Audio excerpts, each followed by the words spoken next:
Henry VI, Part 1, a historical play by William Shakespeare. Henry V's funeral is attended by many of his noblemen who speak sadly of the death of such a great king.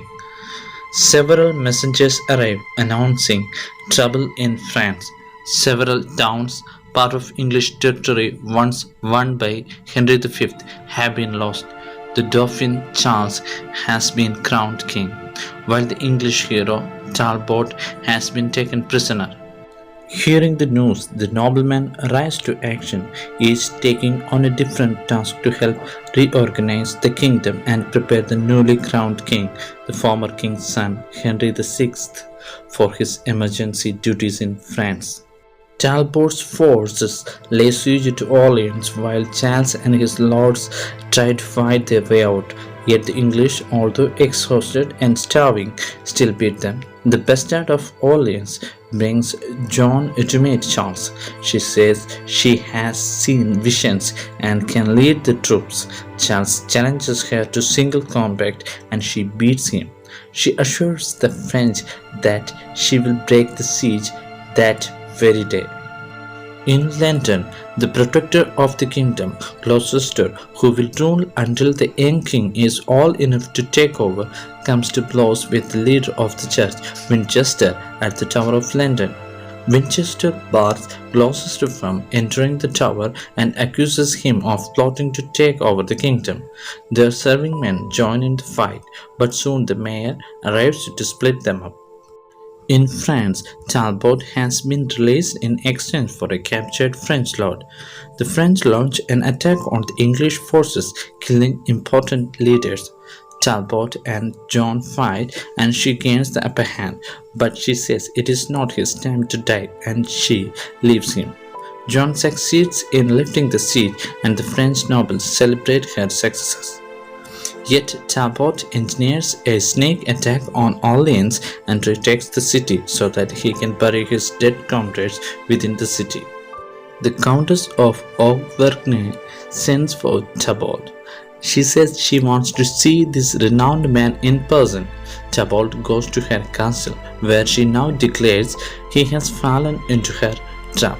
But Talbot laughs, saying he is not as small as he looks. Rather, he is just one part of a great army that will never be trapped. His soldiers arrive instantly.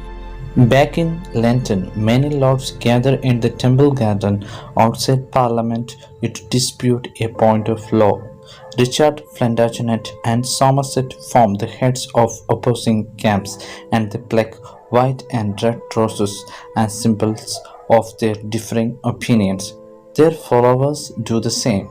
Somerset insults Plantagenet's father, and they each scorn each other. Warwick predicts that the argument, though begun over something so small, will end in the death of thousands. Plantagenet goes to the Tower of London to talk to his uncle Mortimer and to ask about his father. Mortimer says Plantagenet's father was once in line to the throne and had raised an army to help him claim his right to power, but he was captured and executed, while the rest of the Mortimer line, including this Mortimer, was suppressed. Mortimer dies, leaving Plantagenet even more anxious to regain his birthright. All of Parliament soon learns of Gloucester and Winchester's dispute when their serving men crash into room, pelting each other with stones. King Henry urges them not to fight, for civil dissension will weaken the nation. The two men promise to stop fighting for the moment. Warwick presents Plantagenet's request to have his father's title passed on to him. The king grants it, also giving him his uncle's former title and thus renaming him the Duke of York. Gloucester urges the king to go to France to deal with the unrest there, and Henry agrees. Exeter comments on the growing factionalism resulting from the noblemen's quarrels, that of Gloucester and Winchester, and that of Plantagenet, now York, and Somerset, and refers to a prophecy stating that Henry VI would lost all the territories that his father had won for Britain. Talbot's forces stand outside Rouen, prepared to attack.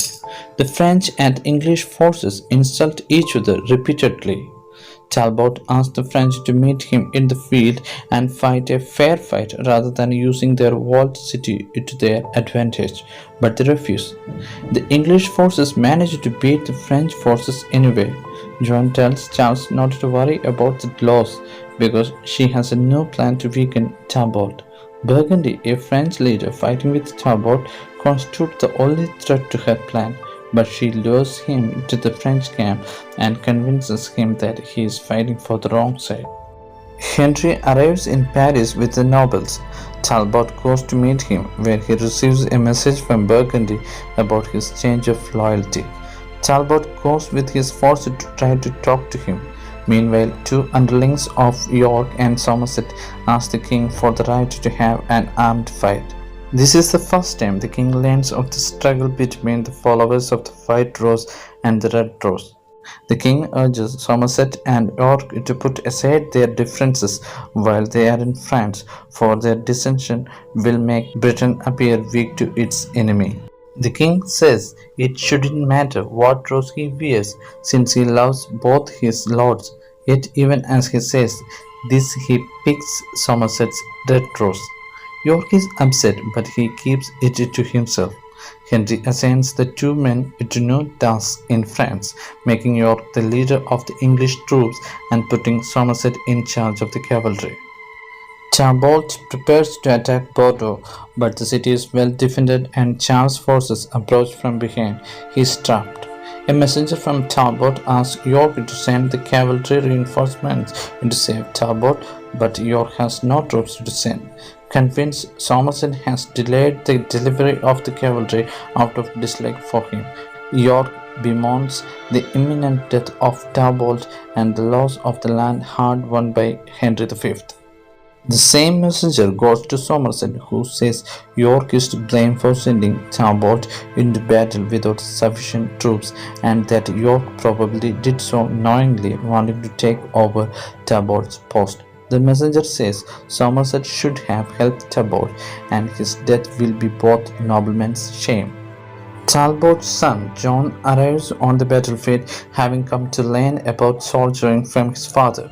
But Talbot tells him he has arrived at a terrible moment and urges him to flee rather than die in his first battle.